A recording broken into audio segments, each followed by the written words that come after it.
Alors parler du Covid, c'est pas que des bons souvenirs pour nous, et j'ai mis les photos du service, de cette période un peu particulière dont a parlé Gilles Montalesco tout à l'heure. Et je vais commencer par vous donner des chiffres qui n'ont pas grand-chose à voir avec le cœur, mais des chiffres qui donnent le vertige, parce que finalement, depuis cette première publication dans le New England qui parlait d'un virus qui venait de Chine, il y a eu 500 millions de personnes infectées et plus de 6 millions de morts. Alors ces chiffres qui donnent le vertige, il y en a quand même qui donnent de l'espoir. Il y a eu 13 articles scientifiques par heure pendant 2 ans sur le Covid. Donc il n'y a pas que du mauvais dans ces 13 articles scientifiques, parce que ça a permis la formidable avancée des vaccins, et notamment des vaccins mRNA, avec, vous voyez, 12 milliards de doses de vaccins administrées dans le monde, et 67% de la population mondiale qui a reçu au moins une dose de vaccin. Alors le Covid, 3 semaines après cette première description du New England en 2020, on s'est rendu compte qu'il pouvait toucher le cœur. Et c'est dans une cohorte historique, la cohorte de Wuhan, 416 patients, qu'on s'est rendu compte qu'un patient hospitalisé sur 5 présentait des signes de souffrance cardiaque. Et la deuxième chose dont on s'est rendu compte avec cette cohorte historique, c'est que le risque de décès était 50% plus élevé chez les patients qui avaient des antécédents cardiovasculaires. Quand on a le Covid et qu'on a fait un infarctus, qu'on est porteur de stent, qu'on a de l'insuffisance cardiaque, on a 50 fois plus de risque de mourir. Alors les atteintes au niveau du cœur liées au Covid, il y en a 2 en vérité. Il y a des atteintes qui sont liées à la thrombose, c'est-à-dire à la formation de caillots, et il y a des atteintes inflammatoires du cœur. Et donc je vais commencer à vous parler de la thrombose. La thrombose, on l'a décrit assez rapidement dans le service, et je vous ai mis la publication d'une de nos anciennes internes avec notre chef de clinique Michel Zetouni, qui montrait un sujet jeune qui avait fait un infarctus avec plusieurs occlusions artérielles et qui révélait finalement une infection par Covid. Et cette capacité à faire du caillot lorsqu'on a le Covid, elle a été multi-explorée. Donc je ne vais pas rentrer dans les détails de tous les mécanismes, mais on peut retenir que le Covid, ça va toucher les cellules des vaisseaux, ça va donner ce qu'on appelle une endothélite.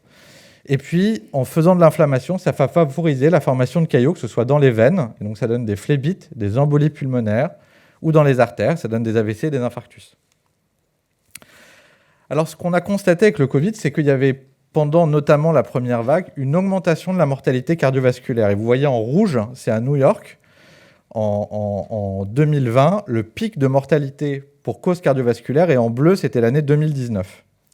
Et ce qui est étonnant, c'est que cette augmentation de mortalité cardiovasculaire, elle s'était accompagnée d'une diminution, encore une fois sur la courbe rouge, une diminution des appels pour infarctus. C'est-à-dire que les gens mouraient de cause cardiovasculaire, mais ne venaient plus à l'hôpital pour un infarctus. Ils ne venaient plus à l'hôpital pour un infarctus, et c'est toujours la courbe rouge qu'il faut regarder, parce qu'ils faisaient plus de morts subites. Il y a eu un pic, je ne vais pas dire une explosion, mais un vrai pic de morts subites à Paris pendant le premier confinement. Et ce pic de morts subites, il peut entre autres s'expliquer par un travail qui a été mené par des jeunes cardiologues français et qui montre que pendant les périodes où il y avait des pics de Covid, les gens mettaient 30 minutes de plus à appeler le 15 et que les délais étaient retardés. Donc c'est quelque chose à retenir. La deuxième atteinte du Covid sur le cœur, c'est une atteinte dite inflammatoire. Ça donne des inflammations du cœur, le Covid. Alors, c'est des atteintes relativement rares. C'est ce qu'on appelle des myocardites. Et vous voyez ici une très jolie photo en microscopie électronique avec, vous voyez, ce virus que maintenant tout le monde connaît. Je n'ai même plus besoin de vous le montrer avec ses spikes. Ce virus-là, il se retrouve dans les tissus du muscle cardiaque. Il va entraîner une inflammation qui entraîne de l'insuffisance cardiaque. Et dans 10 à 20% des cas, dans les cas les plus graves, ça peut entraîner de passer en réanimation et d'avoir des assistances cardiaques.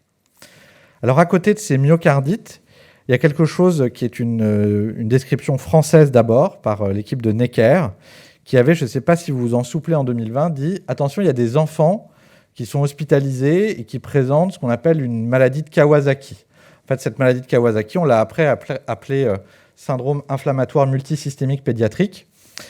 Ça associe des éruptions sur la peau dans les semaines qui suivent une infection Covid, et puis le fait que le cœur ne se contracte pas bien, avec une inflammation au niveau du cœur et des enfants qui sont obligés d'aller parfois en réanimation parce que le Covid a créé cet état inflammatoire sur le cœur.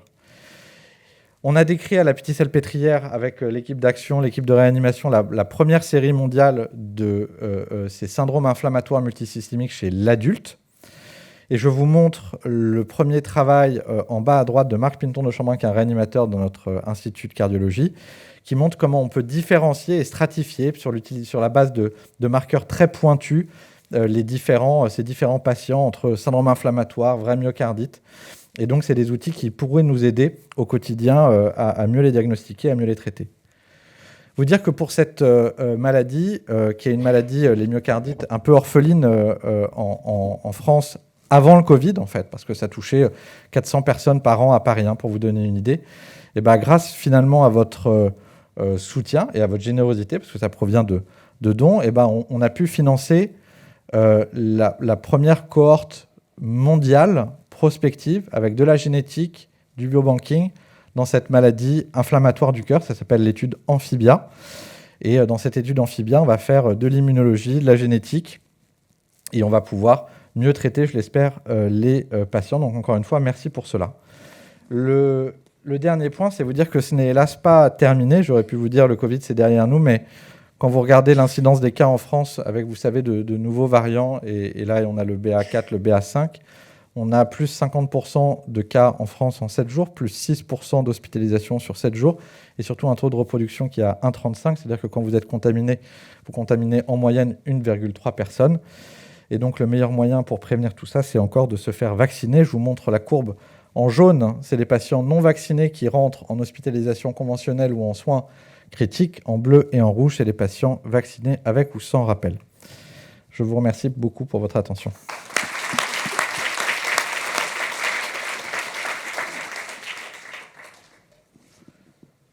Oui, merci Mathieu. On a eu effectivement beaucoup d'appels au SAMU pendant les pics de Covid, et c'est peut-être pour ça que les gens avaient du mal à appeler, puisqu'on est passé à Paris de 2500 appels à quasiment 15 000 appels par jour.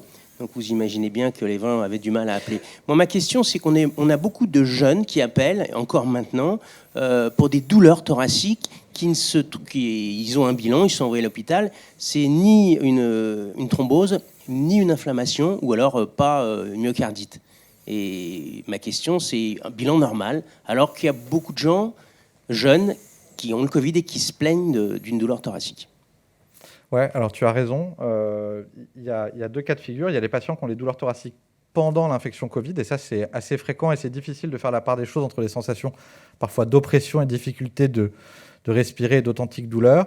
Et puis, il y a des patients qui viennent nous voir beaucoup après le Covid, à distance, parce qu'ils ont des douleurs thoraciques qui durent dans le temps, et avec un bilan complètement négatif. Alors, parfois, ça peut être lié à des péricardites, qui sont des inflammations de l'enveloppe du cœur.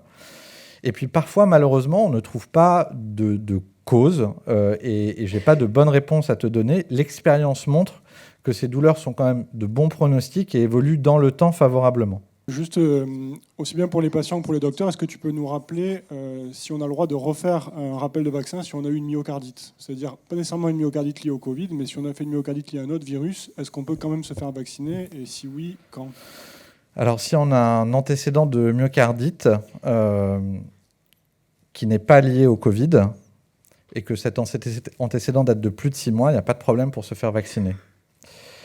Si on a un antécédent de myocardite lié au Covid, aujourd'hui, sans que cela repose sur des données très solides, il est déconseillé de se faire vacciner.